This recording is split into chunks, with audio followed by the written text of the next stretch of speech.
CORVALLIS Several Oregon State players, led by All-Everything consensus top 5 pick Nick Madrigal, are traveling on parallel baseball tracks these days.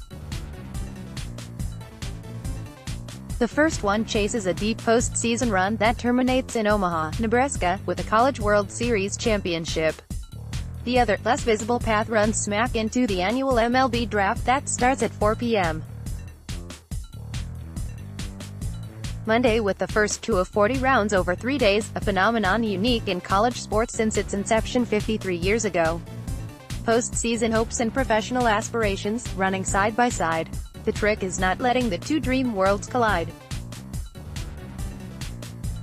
I ask the guys to just play college baseball as long as they can until they don't play it anymore, OSU coach Pat Casey said recently, and then they'll realize it becomes a business and enjoy what you've got. Every team in the country deals with this, well, maybe not every team. As many as 10 OSU players could hear their cell phones chirp or buzz with big news in the next few days. Right fielder Trevor Larnach and shortstop Caden Grenier should be in line for Monday shoutouts during the MLB Network's coverage. Larnach, with his robust power stroke, shows up as high as No. 14 to the Mariners, to number 21 to the Brewers. Grenier, whose stock as a slick fielding shortstop continues to soar, is pegged for a late first to mid-second round selection. Other draft-eligible players include outfielder Stephen Kwan, inflighters Michael Gretler and Zach Taylor, and pitchers Luke Heimlich and Bryce Femmel. Although just a sophomore, pitcher Jake Mulholland is eligible after turning 21 in March, and pitcher Drew Rasmussen, a first-round pick last year who wasn't signed by Tampa Bay because of an arm injury, could be taken again as he continues his recovery from Tommy John surgery. Beavers power hitter Trevor Larnach is projected as a mid-first-round pick in the MLB draft. He shows up as high as number 14 to the Mariners, to No. 21 to the Brewers. Chase Allgood for the Oregonian. Oregon Live at the front of the Beaver Brigade stands Madrigal, a veritable giant at all of 5'7", whose dual-cutter hands, athletic footwork and magic touch with the bat and on the base paths conjure comparisons with Jose Altuve, Dustin Pedroia and Ozzie Albies. Altuve, Madrigal's favorite player, won the American League's MVP award last year while leading the Astros to their first World Series title. Pedroia, a second-round pick by the Red Sox out of Arizona State in 2004, was the AL MVP for Boston's world champions 4 years later. The 21-year-old Albies is the next-gen star second baseman in Atlanta. Rarefied company, indeed. To Casey's eye, sharpened by those 110 Beaver draft selections over his first 23 years in Corvallis, Madrigal belongs.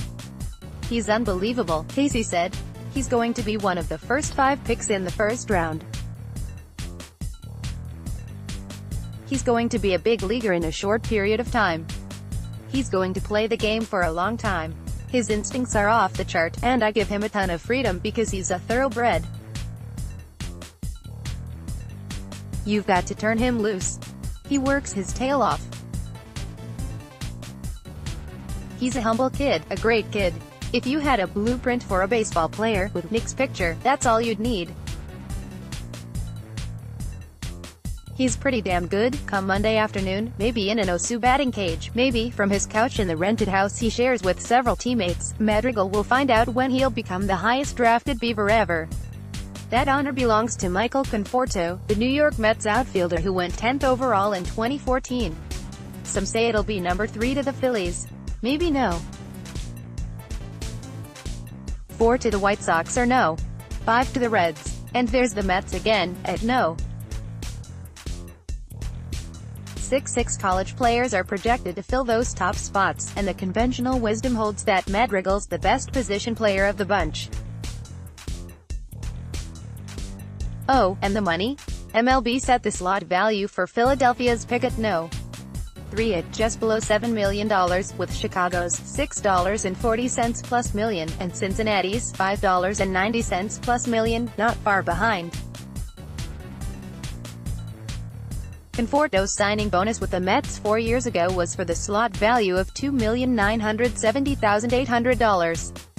Last year's slot values, which are set for the first 10 rounds and are negotiable depending on the bonus pools allotted to each of the 30 MLB teams, didn't drop below $1 million until the 63rd pick in the second round. This year, the assigned slots are up 4.2% and the $1 million floor disappears with pick no. 65. The 314th and final slot, owned by the Dodgers to end round 10, is $136,800.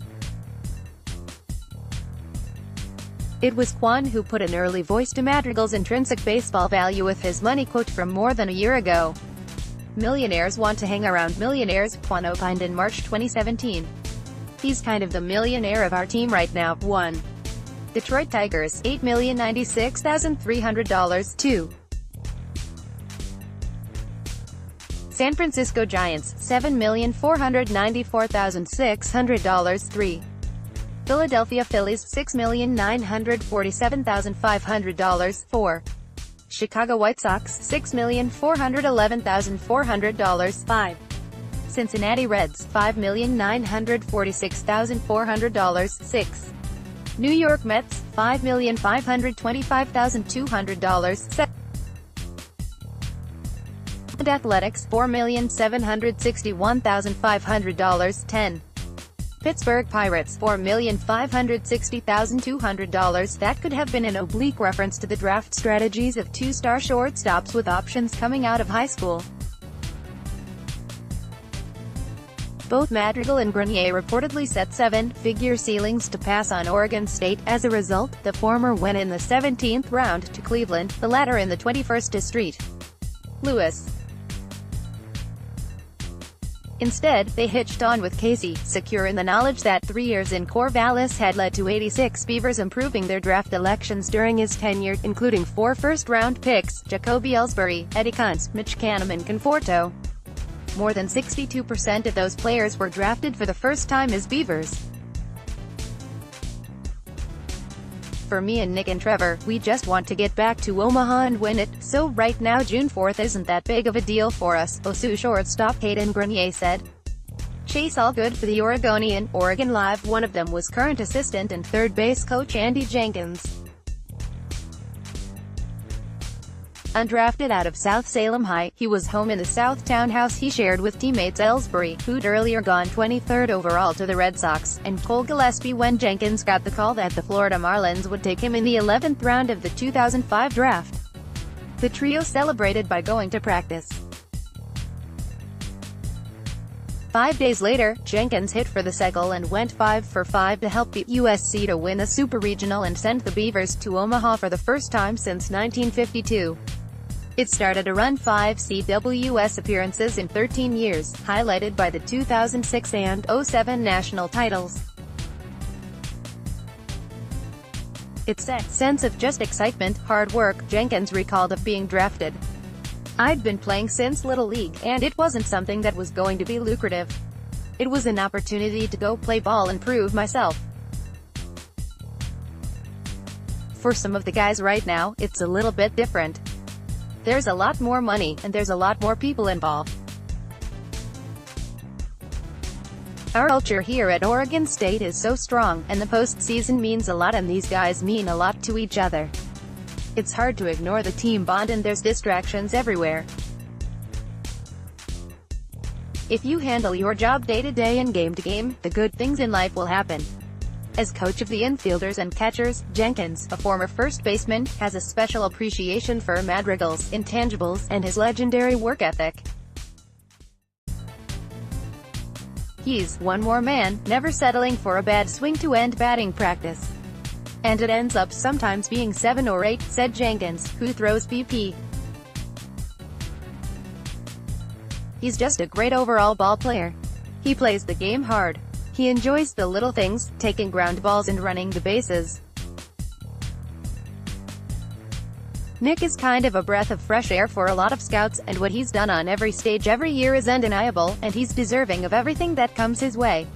As the Beavers' lone captain, his presence can't be overstated, either. After Madrigal called for a successful pickoff at second base against Stanford last month, Femmel said, "I always trust in him, since he's the best player in the country, so if he calls something, I'm doing it." For his part, Madrigal deflects the draft talk as if he were fouling off a pitch not quite to his liking. "I came to Oregon State to play in Omaha to win a national championship," he said after Monday's selection show. "With this whole program and the history behind it, it's pretty easy for me to put my personal thing aside and focus on this university and this team. We've been working all off-season long for this moment. It hasn't been hard at all." The other partner in the middle infield firm of Madrigal. "For me and Nick and Trevor, we just want to get back to Omaha and win it, so right now June 4th isn't that big of a deal for us," Grenier said. "We're just going to take everything day by day, and whenever we end up ending the season, hopefully, dogpiling in Omaha, that's when we'll start to worry about the next stage." Ron Richmond for the Oregonian, Oregon Live.